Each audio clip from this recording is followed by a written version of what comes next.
ఉంది రెడ్డి, డేటా ఉంది, సోర్స్ కూడా ఉంది. పవన్ కళ్యాణ్ గారు ఏది మాట్లాడినా దాంట్లో నిజం ఉంటేనే 100% మాట్లాడతారు. అంతేగాని వైసీపీలో ఉన్న హాఫ్ నాలెడ్జ్ ఎమ్మెల్యే లాగా మినిస్టర్ లాగా మాట్లాడారు. ఆయన మాట్లాడారంటే కంపల్సరీ దాంట్లో నిజం ఉంటేనే ఆయన మాట్లాడతారు. సోర్స్ ఉంది, చూపిస్తా. ఇప్పటి వరకు నా వీడియోకి లైక్ కొట్టండి, సబ్స్క్రైబ్ చేసుకోండి, షేర్ చేయండి అని ఒక్కసారి కూడా అడగల. ఫస్ట్ టైం అడుగుతున్నా, మీలో ఎంతమంది పవన్ కళ్యాణ్ ఫ్యాన్స్ ఉంటారు, ఆయన మీద ఆరోపిస్తున్న ఇలాంటి ఆరోపణలు పోవడానికి కంపల్సరీ షేర్ చేయండి, లైక్ చేయండి. ఓకేనా? ఇంక వెళ్దాం విషయాల్లోకి. 2020 జూలై 26 అమిత్ మిశ్రా గారు మాట్లాడుతూ రాజ్యసభలో ఇలా చాలా వివరంగా చెప్పారు. 2019 నుంచి 2021 వరకు చాలా మంది అమ్మాయిలు మిస్ అయిపోయారు. దాని డేటా ఎలా ఉందని చూపించినాడు. ఇప్పుడు మీకు స్క్రీన్ షాట్ చూపిస్తా చూడండి. 18 సంవత్సరాల కంటే తక్కువ వయసు ఉన్న అమ్మాయిలు, 18 సంవత్సరాల కంటే ఎక్కువ ఉన్న వయసు ఉమెన్స్ ఎవరెవరు మిస్ అయ్యారు చూడండి. 2019లో 2186 ప్లస్ 6252 మొత్తం కలిపితే 8438. 2020లో 2374 ప్లస్ 757 మొత్తం కలిపితే 9431. 2021లో 3358 ప్లస్ 8969 టోటల్ కలిపితే 12327. మొత్తం ఈ 3 సంవత్సరాలు కలిపి 30,196 మంది మిస్. అంతేకాకుండా కేవలం 2022లోనే పిల్లలు పెద్దలు కలిపి 13,144 మంది మిస్సింగ్ అయిపోయారు. అందులో దాదాపు 10,000 మందిని అమ్మాయిని వెతికి పట్టుకున్నట్టు ఏపీ పోలీసు వారు చెప్పారు. సో దీంట్లో జగన్మోహన్ రెడ్డి గొప్పతనం ఏం లేదు. అప్పుడు జగన్మోహన్ రెడ్డి గారు ఎంత దారుణంగా పోలీస్ సిస్టమ్ యూజ్ చేసుకున్నా సరే వాళ్ళ కర్తవ్యాన్ని వాళ్ళు నిర్వర్తించారు. దానికి మాత్రం పోలీస్ వారికి హ్యాట్స్ ఆఫ్ చెప్పాలి. సో ఇంకా మిగిలిన 30,000 పద్నాలుగు ఇంకా 16,000-18,000 మంది మిగిలిరు. దాని గురించి మన పవన్ కళ్యాణ్ గారు వారాహి యాత్రలో ఏం చెప్తారు సార్?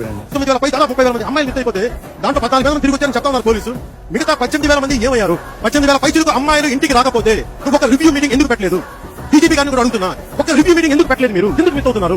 18,000 మంది మిస్ అయిపోయారు, మీరు వెళ్ళి పట్టుకొచ్చేయండి, వెళ్ళి తీసుకొచ్చేయండి అని చెప్పలేదు జగన్మోహన్ రెడ్డి గారు, పవన్ కళ్యాణ్ గారు. అసలు రివ్యూ మీటింగ్స్ పెట్టలేకపోవడానికి కారణాలు ఏంటో చెప్పమన్నారు. అంతేగాని మిమ్మల్ని వెళ్ళి పట్టుకుని తెచ్చేమని లేదు. రివ్యూ మీటింగ్ల గురించి మాట్లాడారంటే ఇంట్లో భార్యల గురించి మాట్లాడాలంటే చెప్తాను.